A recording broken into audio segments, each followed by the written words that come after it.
Cher terrien, bonjour. J'espère que vous allez bien. Il est là, il est revenu. Quoi? Eh oui, c'est moi, Gus, et je suis de retour. Je le connais, ce tordu.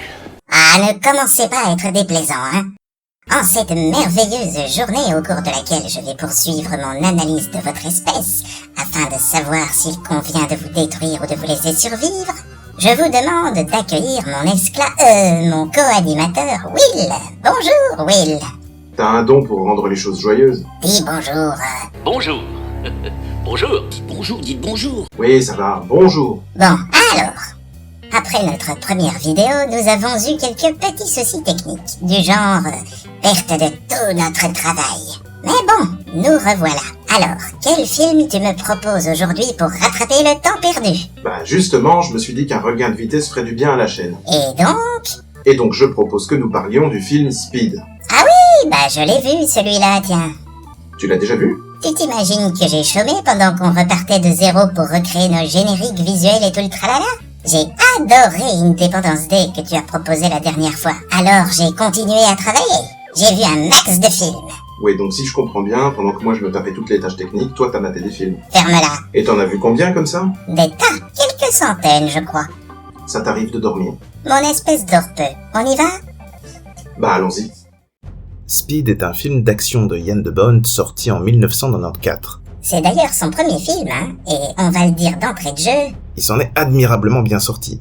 Avant ça, Jan de Bont a été directeur de la photographie pour des réalisateurs célèbres comme John McTiernan, Richard Donner ou encore Paul Verhoeven. Autant dire que quand on a travaillé avec ces gens et sur certains classiques du film d'action comme Die Hard ou Piège de cristal, à la poursuite d'Octobre Rouge ou encore le troisième volet de L'Arme fatale, on sait à peu près comment se fait un excellent film d'action. En effet, et c'est fort de cette expérience que Jan de Bont se voit confier les rênes de Speed, film dont le script est d'abord passé entre les mains de John McTiernan et que celui-ci a refusé car trop proche d'un Die Hard. C'est tout naturellement qu'il proposa le nom de Jan de Bont, qui avait donc été son directeur de la photographie auparavant, pour réaliser le film. On retrouve aussi dans ce film des acteurs plutôt en début de carrière, ou qui en tout cas ont connu un pic de popularité dans les années 90. Keanu Reeves, qui avait déjà tourné dans Les Liaisons Dangereuses, Dracula ou Point Break, mais que vous connaissez sans doute pour la saga Matrix ou les John Wick. Il interprète le personnage principal, Jack Traven, et s'est montré très investi dans Speed, donnant de sa personne pour exécuter un maximum de cascades. Sandra Bullock également, qui venait de tourner Demolition Man avec Sylvester Stallone. Pour le méchant de service, c'est le déjà vieux briscard à l'époque, Dennis Hopper, qui s'amuse comme un fou dans la peau d'un terroriste, disons, astucieux. Enfin, quelques seconds rôles sont notables, comme celui du chef Herb, tenu par Joe Morton, qui avait interprété avant un personnage clé de Terminator 2.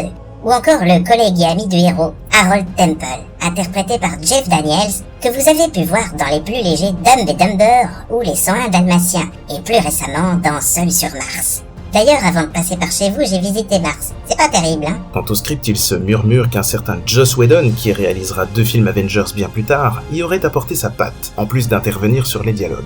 Cependant, c'est Graham Yost qui est crédité au générique, un scénariste d'abord connu pour quelques films d'action dans les années 90, comme les très bons Broken Arrow et Pluie d'Enfer, dont on reparlera forcément un jour, puis pour avoir travaillé sur un certain nombre de séries comme Boomtown, ou bien sûr l'excellente et beaucoup trop méconnue Justified, que je vous recommande plus que chaudement. Dans mon top 10, toutes séries confondues avec The Shield et Breaking Bad. Ça fait rêver, non? On en parlera sans doute un jour. Pour Speed, Yost a notamment été inspiré par Runaway Train, film d'évasion qui se poursuit en détournement de train lancé à pleine allure et hors de contrôle. Alors ça aurait inspiré aussi Unstoppable de Tony Scott, que ça m'étonnerait pas. Ah, y a de grandes chances, ouais, en effet. Yost imagine d'abord un bus piégé par une bombe et contraint de rouler à 20 miles. Soit une trentaine de kilomètres à l'heure. Sous peine d'exploser. Mais pour pimenter le tout, un ami lui suggère plutôt la vitesse de 50 miles. 80 km/h. Ce qui, dans une ville comme Los Angeles, peut vite poser de gros problèmes. Par ailleurs, le premier titre choisi est Minimum Speed, judicieusement raccourci en Speed pour en optimiser l'impact. C'est intéressant de voir à quel point une idée artistique peut évoluer. Et puis, à quoi ça tient quand même? Dire un truc du genre « je vais voir Minimum Speed au cinéma » ou simplement « je vais voir Speed », c'est tout bête, mais ça change tout. C'est clair. Et d'ailleurs, c'est un des premiers films d'action, sinon le premier film d'action que je suis allé voir au cinéma. Ah oui, sachant qu'au premier visionnage, le film fait encore son petit effet aujourd'hui, ça devait être quelque chose. Pour le gamin que j'étais, c'était incroyable. Il faut bien garder en tête que Speed, c'est du film d'action comme on en fait pratiquement plus. Une idée originale, un bon casting, un rythme effréné sur près de 2 heures, et surtout, des cascades réelles. Quand un vrai bus percute des voitures, se retrouve sur 2 roues ou explose devant nos yeux sur un écran de cinéma, l'impact est forcément plus fort qu'avec toute la technologie numérique du monde. C'est un peu une bataille qui a lieu aujourd'hui entre la possibilité de montrer tout et n'importe quoi, comme dans les Marvel ou bien pire à mon sens dans la saga Fast and Furious, ou la possibilité de faire ressentir les choses, les impacts, la puissance des scènes.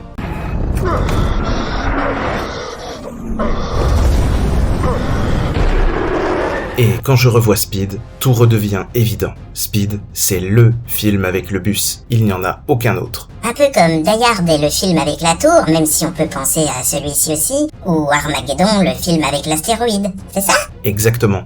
Même si avec Armageddon, on passe déjà à un cinéma beaucoup moins terre-à-terre.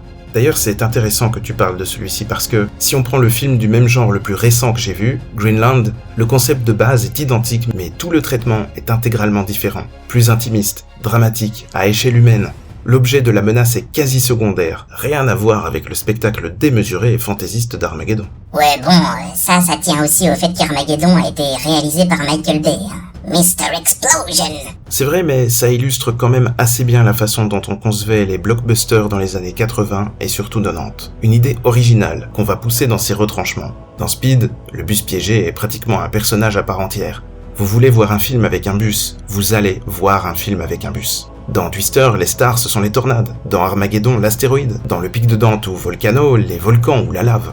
D'ailleurs, dans tous ces films, les engins ou éléments au centre des histoires ont une réelle présence, comme si ils vivaient aussi l'aventure ou pourchassaient les héros. On vous annonce ce que vous allez voir et vous en aurez pour votre argent. Ce qui se retrouve pas mal dans Jurassic Park aussi, un film avec des dinosaures dans lequel les dinosaures devaient absolument avoir l'air plus vrais que toutes leurs représentations précédentes. Une autre manière de pousser un concept à fond jusqu'à révolutionner les effets spéciaux et l'industrie du cinéma. Voilà, et tu remarqueras justement que dans le dernier Jurassic World en date, les choses ont bien changé. Les dinosaures interviennent ponctuellement comme des étapes dans le parcours des héros, et ce sont plutôt les risques écologiques qui sont au centre du film, avec notamment une histoire de sauterelles modifiées génétiquement qui a fait couler beaucoup d'encre.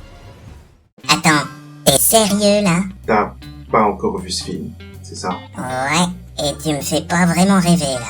Oublie ce que j'ai dit, il n'existe pas. Tu déconnes? Non, je déconne pas, je tiens à ma planète, on enchaîne. Bon, et concernant le réalisateur de Speed, Jan de Bont, il est devenu quoi après ce film? Bah étonnamment, il n'a pas eu une carrière flamboyante. On lui doit Twister, et ça on en reparlera aussi parce que c'est génial. Speed 2, Non. si. Non. Si, mais c'est largement moins réussi, même si pour ma part j'ai pas envie de l'enterrer complètement, contrairement à pas mal de gens. Et puis il a fait Antise, un remake sans éclat du film La Maison du Diable, et un Tomb Raider 2 aussi avec Angelina Jolie qui est vraiment mauvais, contrairement au premier d'ailleurs, même si on est loin du jeu vidéo. Bon, tout ça on y reviendra aussi, mais là je pense qu'on peut s'intéresser plus en profondeur à l'histoire de Speed. Ah, ça m'en occupe. Ah bah oui tiens, quand ça devient sympa et qu'il faut parler de l'histoire, là tu piques le job. Oh, allons, où vas-tu chercher ça? Ouais, bah tâche de partager. Speed commence par une prise d'otage dans un building de Los Angeles. On découvre le bad guy du film en train de bricoler quelque chose dans une cage d'ascenseur, se débarrassant violemment d'un gêneur au passage. Tout à coup, il fait exploser une charge et un ascenseur bondé se retrouve suspendu dans le vide, retenu par quelques freins. La police arrive, dont le héros principal est son meilleur ami et collègue. Et j'adore cette scène. Oui, c'est une cascade gratuite et complètement superflue, mais elle raconte tellement de choses en 2 plans. On comprend immédiatement que le rythme du film va être effréné, qu'on n'aura pas une seconde pour s'ennuyer, et que les personnages qu'on va suivre sont aussi intrépides que tête brûlée. Et justement, tandis que le méchant réclame une rançon contre la vie des otages, Jack Traven et Harold Temple prennent les devants, parviennent à attacher l'ascenseur à un câble pour gagner du temps et évacuer les otages avant que la cabine n'entame sa chute finale.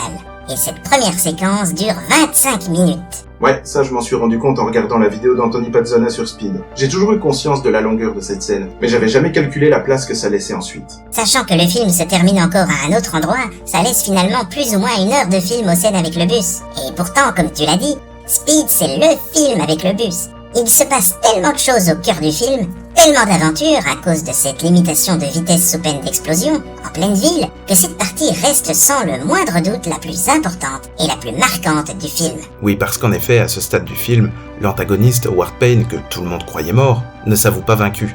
Puisque Jack Traven a déjoué son plan, il va se venger en le plaçant en plein cœur de son nouveau piège. Un bus explose, un téléphone sonne, et Jack apprend la terrible nouvelle. Son ennemi est de retour et il a piégé un autre bus. La bombe sera enclenchée dès que l'engin dépassera les 80 km/h sur une autoroute, et elle explosera si le bus repasse sous cette limite. Jack se lance donc dans une course folle pour rattraper le bus. Trop tard malheureusement, puisque le véhicule est déjà lancé au-dessus des 50 miles. La bombe est enclenchée. Il ne reste donc qu'une seule solution pour le flic. Monter à bord du bus et réitérer son exploit précédent, à savoir... donner l'impression de traiter avec le poseur de bombe tout en cherchant une solution pour le coincer, sauver les passagers et surtout éviter tous les pièges supplémentaires tels que les embouteillages, des passants qui traversent la route, des virages secs ou des segments d'autoroute inachevés. Cette idée d'un bus piégé est géniale. Franchement, c'est le genre de film qui a toutes les chances de sauver votre espèce. Même si ça met aussi en évidence des réalités comme l'appât du gain, le terrorisme, la fabrication d'engins de mort. Tu sais ce que c'est, une bombe qu'on jette sans qu'elle explose? C'est de la saloperie! Essayons de rester positifs. La musique de Mark Mancina, par exemple, parfaite pour le film, en adéquation totale avec le rythme de l'action, munie de quelques thèmes forts qui sont l'apanage des musiques de films inoubliables, comme celui-ci par exemple.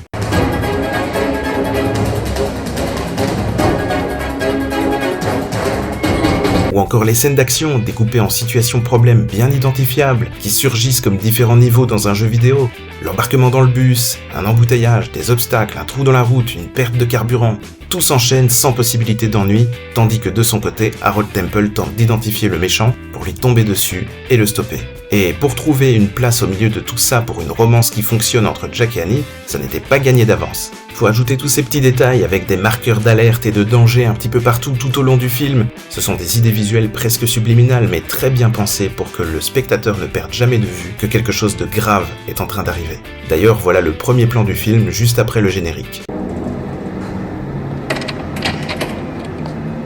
Le ton est donné d'entrée de jeu. Ouais, non, mais j'avoue, c'est dynamique, c'est prenant, le concept est imparable. Mais bon, allez, si on veut être objectif, il y a bien quelques petits défauts, non? Bien sûr, oui, mais avec le recul, les années passant, j'ai affiné mon point de vue sur le cinéma, sur ce que j'aime voir et ce que je n'apprécie pas. Et certains de ces défauts apparents n'en sont finalement plus pour moi. Comme toujours, et je suis sûr qu'on y reviendra encore très souvent, tout est une question de dosage. Tout de même, cette cascade avec le bus qui saute le segment de route manquant, là, c'est gros, non? On voit bien que c'est physiquement impossible, hein? Regarde-moi ça, l'avant du bus se lève sans raison. C'est vrai, mais il faut pas oublier une chose. À ce moment-là, on ne faisait pas encore appel aux images numériques pour tout et pour rien. Cette cascade, elle a été réalisée. Il y a bien un bus qui se soulève dans les airs, qui atterrit en démolissant ce qui traîne sur son chemin. Bien sûr, il y a des câbles, des tremplins, des ajouts numériques, mais chaque image présentée est en grande partie une prise de vue réelle. Cette scène où le bus saute, c'est une scène d'action qui, dans sa conception et dans sa mise en scène, défie les lois de la physique. D'accord, mais c'est aussi une vraie belle cascade.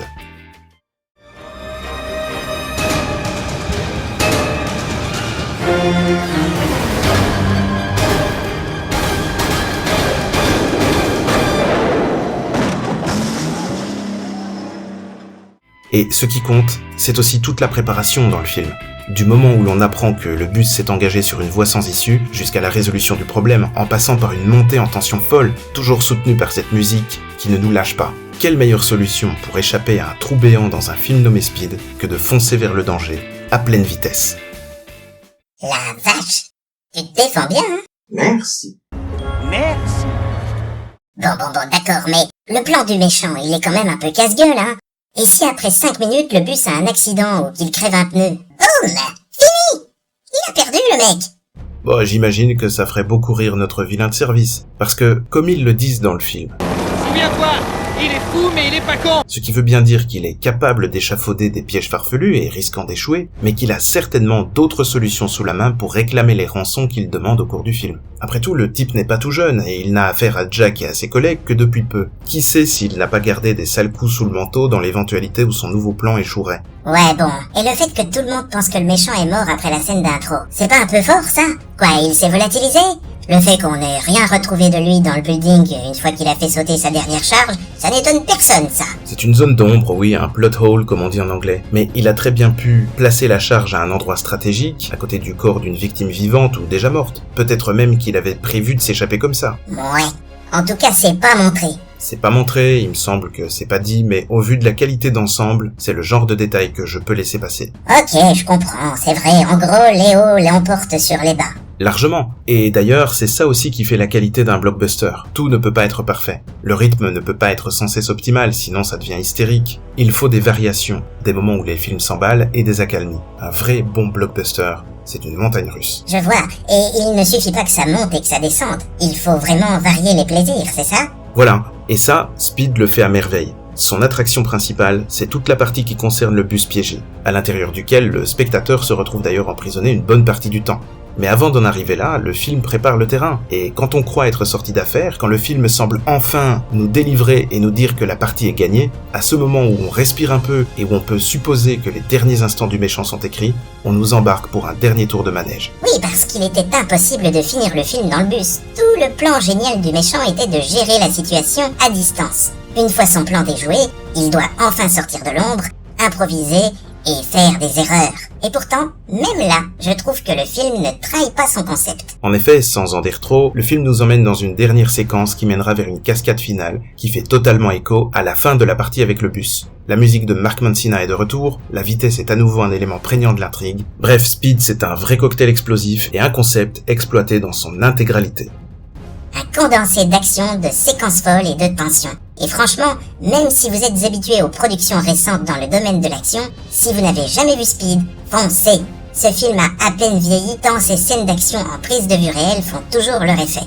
Bien sûr, il y a une forte dose d'ambiance années 90, mais ça fonctionne toujours. Là où Fast and Furious rivalise sans cesse depuis des années avec la stupidité des scènes d'action de sa propre saga, Speed se présente comme un film d'action intemporel dont chaque rebondissement transpire l'inspiration et le réalisme. Speed, comme Independence Day finalement, est cohérent avec son propre univers. Le bus n'est pas magique, et quand une scène semble tirée par les cheveux, c'est avant tout parce que l'équipe technique a cherché tous les moyens possibles et imaginables à l'époque pour porter à l'écran les ambitions affichées par le script.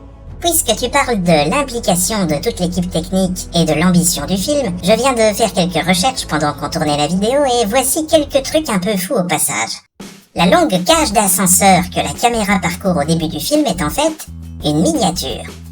Le numéro du bus dans le film est 2525. Et si vous additionnez les deux 25, vous obtenez 50, soit la limite des 50 miles par heure qu'il faut maintenir pour éviter l'explosion.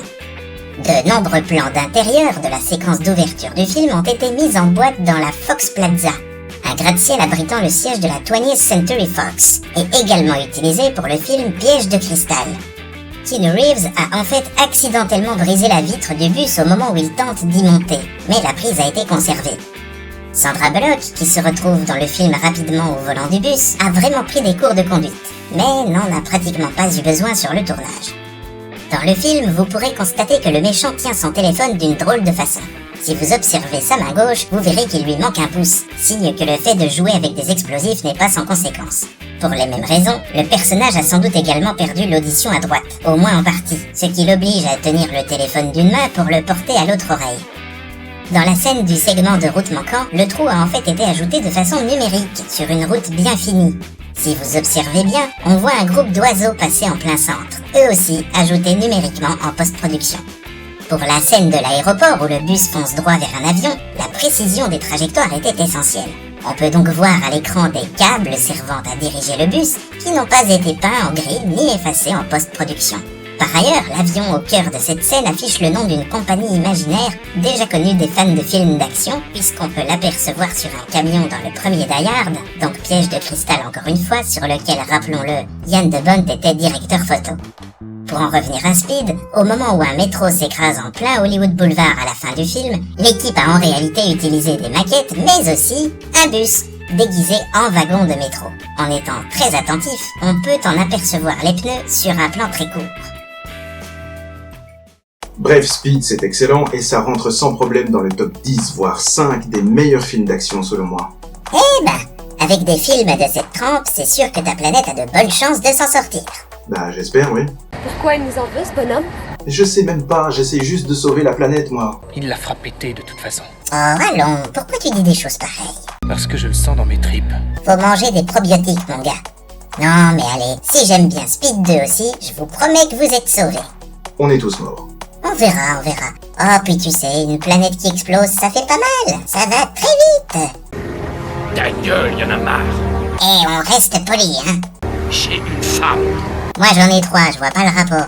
Ortiz, tu te calmes, j'ai pas envie de disparaître moi. En plus, j'ai pas encore vu Mission Impossible 7. Qu'est-ce que tu vas chercher? Dis pas n'importe quoi. C'est lui qui dit des conneries, c'est tout. Et ça m'énerve. C'est pas des conneries, c'est mon boulot. Et pour qui? Pourquoi? Pour mes patrons et parce que c'est comme ça. T'es fou, allié. T'es vraiment cinglé. Pas du tout. Et j'ajoute que j'ai jamais fait exploser une planète sans raison valable. Enfin, sauf une ou deux, mais j'étais pas très frais et Attends, quoi? Je veux les archives, toutes les archives sur les 10 dernières années. t'auras rien du tout. C'est pas toi qui décides. Bon, on peut conclure? Cher Terrien, merci de nous avoir suivis. Si la vidéo vous a plu, n'hésitez pas à commenter, mais soyez gentils sinon je vous pulvérise. Mettez un pouce en l'air et surtout, abonnez-vous. Voilà, à la prochaine. Abonnez-vous. Ils ont compris, je crois. Non mais y a un écho. Abonnez-vous. Tu vois, c'est pas moi. C'est ça, oui. Ah oui, et j'allais oublier. Quoi encore? Oh, c'est pas grand-chose. Il y a actuellement un astéroïde immense qui se dirige vers votre planète à toute vitesse. Alors, bon, je peux intervenir. Mais pour ça, il faudrait que les terriens fassent quelque chose pour moi.